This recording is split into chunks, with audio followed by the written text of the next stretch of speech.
স্ত্রী কর্তৃক বিবাহ বিচ্ছেদের ক্ষেত্রে স্বামীকে দেনমোহরের টাকা পরিশোধ করতে হবে কিনা এ ধরনের প্রশ্ন কিন্তু অনেকেই আমাদের কাছে করে থাকেন। অনেকে জানতে চায় যে তাদের বিবাহ বিচ্ছেদের সমস্ত সিদ্ধান্ত স্ত্রী কর্তৃক নেওয়া হয়েছে, এক্ষেত্রে স্বামীর কিন্তু কোনো ভূমিকা ছিল না। যেহেতু স্বামীর কোনো ভূমিকা ছিল না বিবাহ বিচ্ছেদের ক্ষেত্রে, এক্ষেত্রে যে দেনমোহরের টাকা সেটি কি স্বামীকে পরিশোধ করতে হবে কিনা এরকম প্রশ্ন কিন্তু অনেকেই করে থাকে।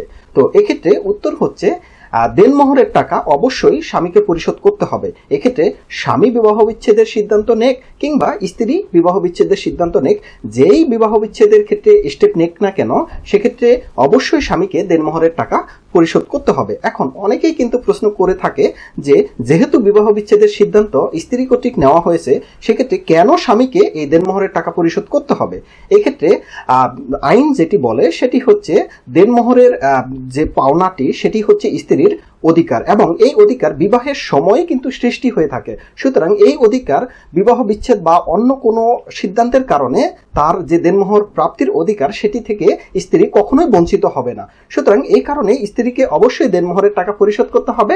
সেই তালাক স্বামী দেখ কিংবা স্ত্রী দেখ কিংবা উভয়ে যৌথভাবে একত্রিত সম্মতি হয়েও তালাক দেখ না কেন, সকল ক্ষেত্রেই স্ত্রীকে দেনমোহরের টাকা পরিশোধ করতে হবে।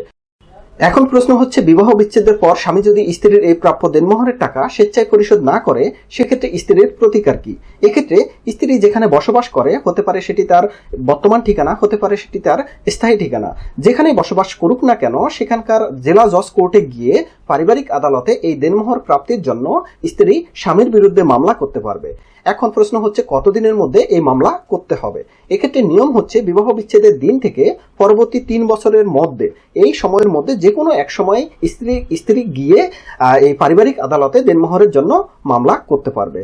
আবার অনেকে প্রশ্ন করে থাকে যে এই বিবাহ বিচ্ছেদের পরবর্তীতে যে দেনমোহরের দাবি করে মামলা করতে হবে সেই মামলার সময় কি কি কাগজপত্র সাথে নিতে হবে।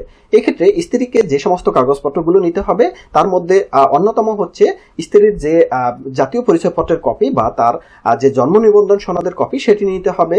একই সাথে তার যে বিবাহ হয়েছে সেই বিবাহের প্রমাণস্বরূপ তার বিবাহের কাবিননামার কপিটি নিতে হবে।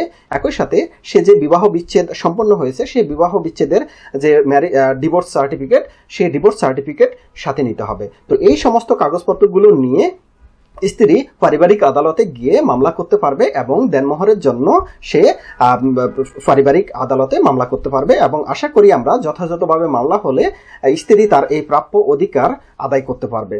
তো আশা করি প্রশ্নগুলোর উত্তর পেয়েছেন। এই বিষয় নিয়ে যদি আরো কোনো প্রশ্ন থাকে তাহলে কমেন্টে আপনাদের প্রশ্নটি করবেন, আমরা অবশ্যই উত্তর দেওয়ার চেষ্টা করব। সবাইকে ধন্যবাদ। আল্লাহ হাফেজ।